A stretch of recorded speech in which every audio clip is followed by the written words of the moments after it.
What if you outlived your own soul? Imagine looking into a mirror only to find a terrified stranger staring back. Your memories, your family, your entire identity violently erased while your heart still beats. This is the agonizing death before dying. Dare to step into the dark. Has there ever been a moment, a fleeting, horrifying fraction of a second, when you look down at a deeply familiar object in your own home, perhaps the heavy metallic keys resting in your palm, or the chipped ceramic coffee mug on your table, and your brain simply plunged into a terrifying, absolute void? You stared at it. You recognized its physical geometry, its weight, its color, but the actual name for it, the very concept of what it was and why it existed, was violently wiped from your consciousness. In that microscopic sliver of time, the world broke. Those were no longer keys. That was no longer a mug. They were alien artifacts occupying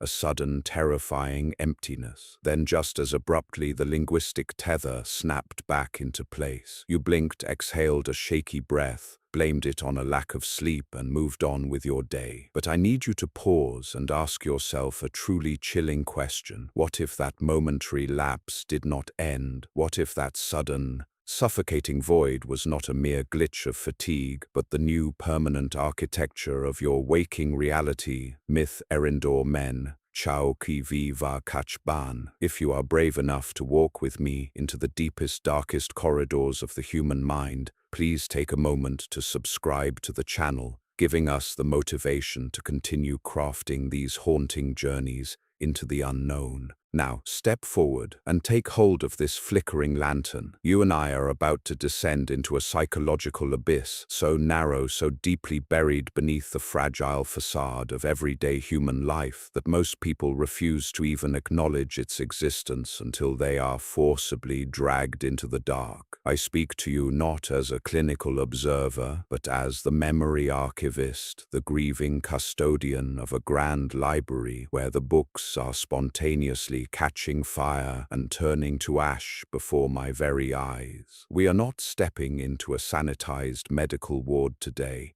nor are we opening a textbook filled with sterile, emotionally detached terminology. We must actively strip away the comforting clinical definitions of dementia and Alzheimer's. We must stop looking at this tragedy merely as a mundane biological failure of the elderly. Instead, we must look it directly in the eye and recognize it for the horrific monster it truly is, the slow, methodical, and agonizing evaporation of the ego. It is the unspooling of the self, a descent that forces us to confront the most terrifying existential question regarding our own existence. As human beings, we are biologically and psychologically hardwired to fear death. We are terrified of the cessation of breath, the stilling of the heart, the final irreversible closing of our eyes, because it marks the absolute end of our presence in this universe. But we navigate our lives operating under the comforting assumption that our identity, our essence, remains entirely intact,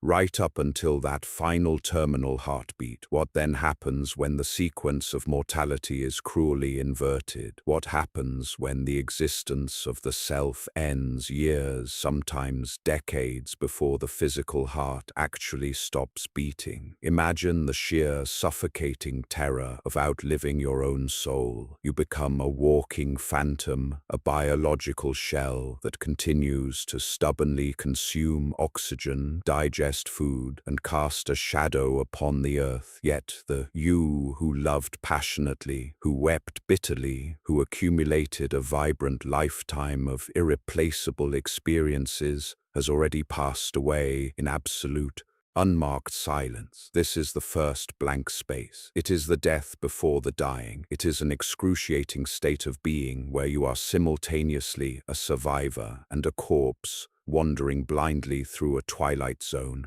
where the past is a permanently locked door, the future is an inconceivable concept, and the present is a perpetually shrinking island surrounded by an ocean of dark, featureless water. As we venture deeper into this tunnel together, keep your lantern raised high. The shadows moving around us here are not cast by the absence of light, but by the terrifying absence of meaning. As that ocean of dark, featureless water begins to slowly rise, the first things to be swallowed by the unforgiving tide are the very anchors that tether us to the people we love. In the early stages of this merciless siege, the tragedy does not announce itself with a dramatic collapse, but rather through quiet, agonizing betrayals of intimacy. Imagine sitting across the dinner table from the person you have shared your life with for half a century. You know the exact cadence of their breathing while they sleep, the specific way their eyes crinkle when they laugh at a private joke, and the shared grief of burying a parent or raising a child. Now imagine looking across that same table and feeling a cold, hollow wind blow through your mind as their face subtly shifts from a beloved spouse to a polite, mildly confusing stranger. The horror here is not simply the inability to recall a name, it is the brutal, systematic dismantling of a shared history. In my solemn duty as the memory archivist, this is the corridor of the library I dread walking through the most. Here I am forced to watch as the intricately bound volumes of a family's collective soul are pulled from the shelves and thrown into the fire. A daughter walks into the room, her heart overflowing with desperate affection, but the eyes that look back at her hold no recognition, only the defensive wariness reserved for an intruder. The profound, invisible threads of connection, the memories of teaching her how to ride a bicycle, the pride of her graduation, the tears shed on her wedding day are severed without a sound. What does it mean to love someone when the entire foundational context of that love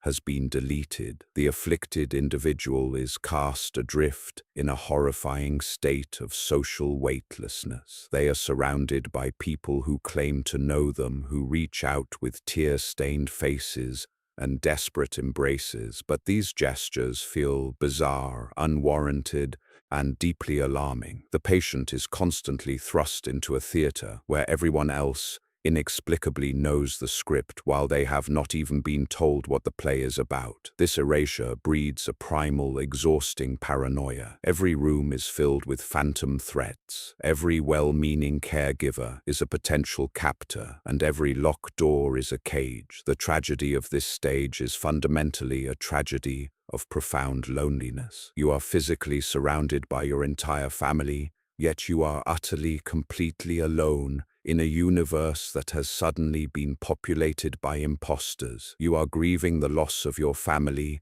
completely unaware that they are standing right in front of you, actively grieving the loss of you. It is a dual funeral where the deceased and the mourners share the exact same living room, unable to reach across the invisible chasm that now separates their realities. Yet as horrifying as it is to witness the faces of your loved ones dissolve into the faces of strangers, it is merely a prelude to the far more devastating psychological betrayal of losing your own reflection. Time for a mind unraveling under the weight of this disease ceases to be a linear road and instead folds in upon itself, creating a labyrinth of temporal dead ends. We all have an internal age, a core sense of self that rarely aligns perfectly with the biological age of our bodies. But for the wanderer in this dark labyrinth, the chronological tether snaps entirely. They walk into a bathroom, look into the mirror, and are suddenly confronted by an elderly, wrinkled stranger staring back at them with terrified, hollow eyes. The mind, desperately seeking a safe harbor from the confusion, has frantically rewound the clock, anchoring their internal reality to a time when they were 30 or 20, or sometimes even a frightened child. They cannot comprehend who this elderly intruder in the glass is, because in their mind they are still a young mother waiting for her children to return from school, or a young man preparing for his first day of work. The sheer visceral panic of this realization is indescribable. They turn away from the mirror, rejecting the grotesque trick being played on them, and begin to search frantically for a home that was demolished 30 years ago. They pack their bags in the middle of the night, determined to return to parents who have long since turned to dust in the graveyard. As the archivist, I witness this agonizing temporal displacement as a form of cruel waking time travel. The person is physically trapped in the year 2026, but their soul is frantically pacing the floors of 1974. Every attempt to correct them, every gentle reminder from a caregiver that they are 80 years old and their parents are gone is experienced as a fresh, violently traumatic revelation. We force them to mourn the death of their parents over and over and over again every single day, because each time we tell them the truth, it is the first time they are hearing it. The cruelty of reality becomes too much to bear, and so the mind retreats further inward, building a fortress out of fractured memories from a bygone era. They become strangers in their own bodies, hijacking a vessel they do not recognize to navigate a present day they cannot comprehend. The mirror is no longer a tool for grooming. It is a terrifying portal to a reality they violently reject, a daily reminder that the person they believe themselves to be has been completely swallowed by time. Trapped in this distorted, agonizing timeline, where unfamiliar eyes stare back from the glass, the frantic mind desperately attempts to scream for help, only to discover that the very tools of expression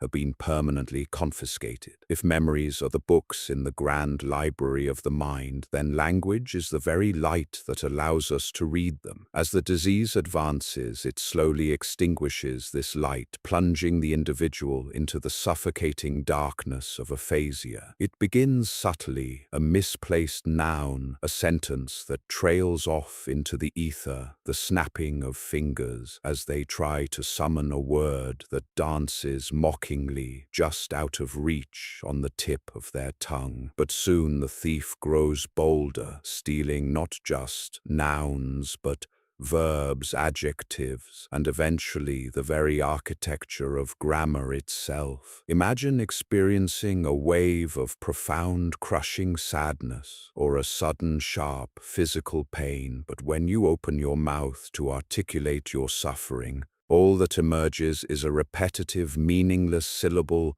or perhaps a completely unrelated word. The rich, complex tapestry of human emotion is still burning fiercely inside them, but the bridge between their internal world and the outside universe has collapsed. They are reduced to communicating through frantic gestures, desperate eye contact, and primitive vocalizations. As I walk through the darkening halls of this mind, the absolute silence is the most deafening sound of all. I see a human being possessing a lifetime of wisdom forced into a state of infantile dependency, treated by medical staff and strangers as if they are suddenly devoid of intellect simply because they lack the vocabulary to defend their dignity. People begin to speak about them in the third person while they are sitting right there in the room, as if their inability to speak has somehow equated to an inability to hear or feel. The frustration of this entrapment is catastrophic. When they lash out in anger, swatting away a hand or throwing a cup across the room, it is rarely an act of malice. It is the final desperate rebellion of a conscious soul that has been buried alive inside a failing biological machine. They are screaming into a void, trapped in a glass box, pounding on the walls, while the outside world merely nods with pitying smiles, completely failing to translate the desperate Morse code of their suffering. But even as the vocabulary completely disintegrates, and the once grand library of the mind is reduced to a smoldering silent ruin, we must force ourselves to look closely at what miraculously remains beneath the ash. In the final twilight stages of this journey, when all the books have burned and the shelves have collapsed, one might assume that nothing of the human being survives. Yet this is where the profound mystery of the human spirit reveals its ultimate resilience. Cognitive memory, the names, the dates, the addresses, is fragile and highly combustible. But emotional memory, the invisible imprint left upon the heart, is remarkably fireproof. Even when a mother no longer knows her daughter's name, even when she cannot comprehend the concept of a daughter at all, her nervous system still registers the gentle, familiar cadence of her child's voice. She feels the innate safety of that specific hand holding hers. The context of the love is gone, but the frequency of the love remains. It is a lingering warmth radiating from the embers long after the fire has died. This is the agonizing paradox carried by the caregiver, the true martyrs of this narrative. They become the external hard drives of a dying soul, forced to carry the crushing weight of 2 lifetimes of memories, theirs and the one belonging to the ghost sitting beside them. They endure the screaming, the violence, the soiled linens, and the absolute lack of gratitude sustained only by those rare fleeting seconds of clarity where the fog parts just long enough for a gentle squeeze of the hand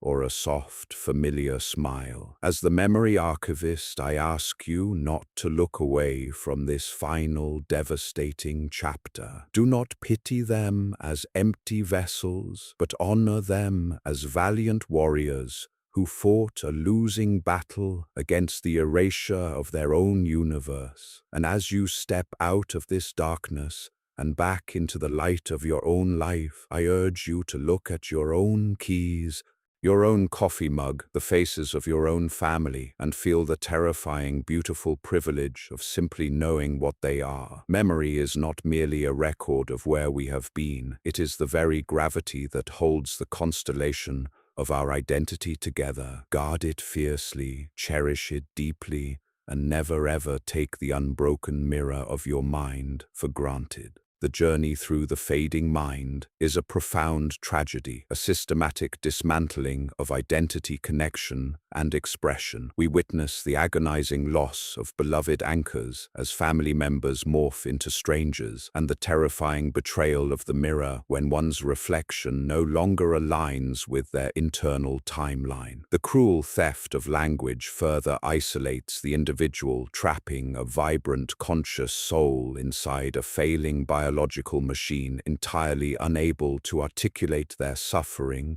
or seek comfort. Yet amidst the smoldering ruins of cognitive memory, a miraculous truth emerges: the enduring power of emotional memory. While names, dates, and shared histories may vanish into the void, the visceral feeling of love and safety remains fireproof.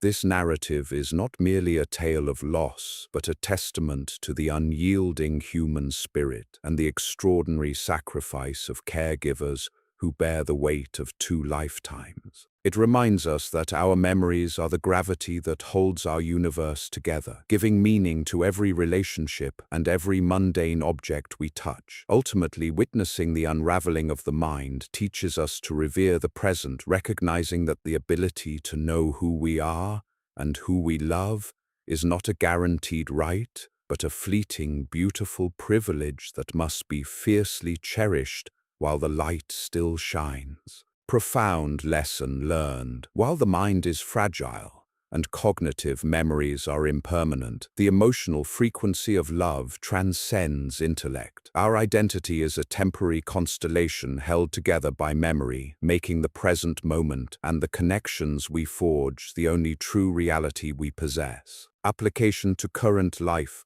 Do not wait until the twilight of life to appreciate your reality. Ground yourself in the present by actively expressing gratitude for the seemingly mundane privileges, recognizing your own face in the mirror, knowing the names of your loved ones, and possessing the vocabulary to express your feelings. Document your family history, capture the photos, and record the voices of those you cherish. When interacting with those experiencing cognitive decline, shift your focus from forcing them to remember facts to making them feel safe. Communicate through gentle touch, a calm tone, and emotional warmth, remembering that even if they do not know your name, their heart still registers your love. A question for you. If you could preserve just one single memory perfectly in your mind forever, what would it be? Please share your thoughts in the comment section below so we can read and appreciate each other's beautiful moments. If this deeply resonated with you, please subscribe to the channel to support our work and give us the motivation to continue creating meaningful content for you.